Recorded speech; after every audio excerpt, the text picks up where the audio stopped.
Have you ever caught yourself humming a catchy jingle or laughing at a clever ad, thinking that's all marketing really is? Well, welcome to this explainer, where we are going to completely shatter that illusion. Today, we're popping the hood to look at the hidden world of marketing. We're going to reveal the rigorous, high-stakes financial and legal engine that is constantly running underneath every single advertisement you interact with. Usually, we experience marketing purely through its creative side, right?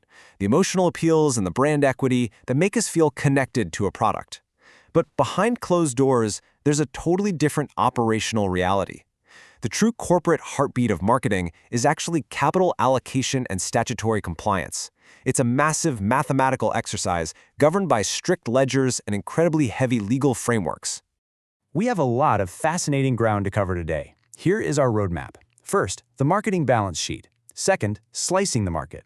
Third, the data privacy minefield. Fourth, decoding consumer behavior. And finally, real-world market strategies. Let's jump right in. Okay, Section 1, the marketing balance sheet, where profiling meets capital budgeting. To really get this, we have to fundamentally shift our perspective.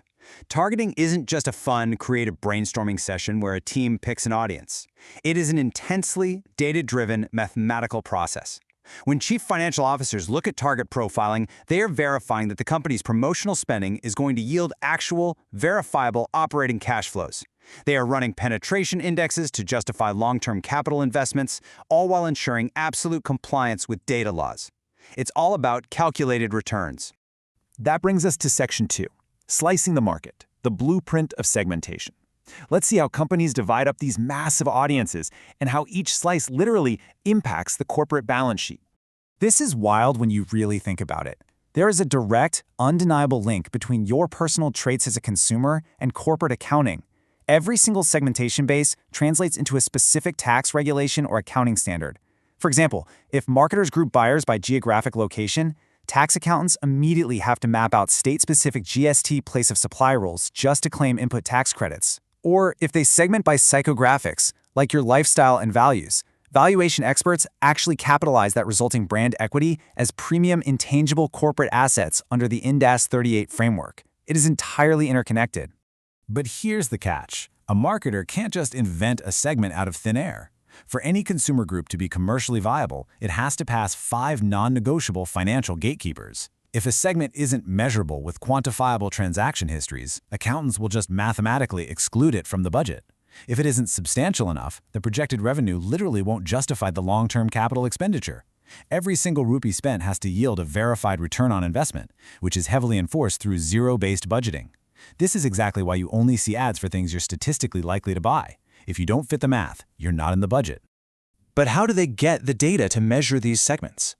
Well, that leads us directly into Section 3, the data privacy minefield, and the catastrophic costs of illegal profiling. 250 crore rupees. Just let that sink in for a second. That is the potential statutory fine under the Digital Personal Data Protection Act of 2023 for failing to secure verifiable consumer consent before digital profiling.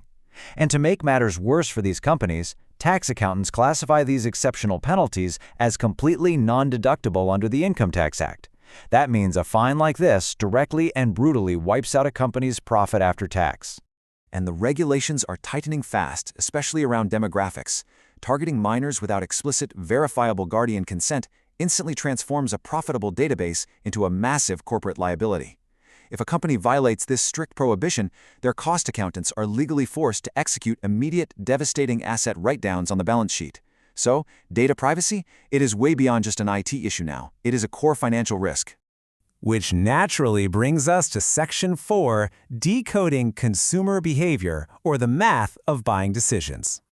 It's really easy to think of consumer behavior as just being about feelings or trends, but we all go through a version of this classic 5-stage buying process. Now, let's look at this through the lens of a CFO. For a business, this isn't just some psychological journey, it is the sequential life cycle of a transaction. It tracks the exact mathematical path from initial operating expenditures all the way to final cash realization in the bank. It's essentially a heavily guarded fortress in those middle stages.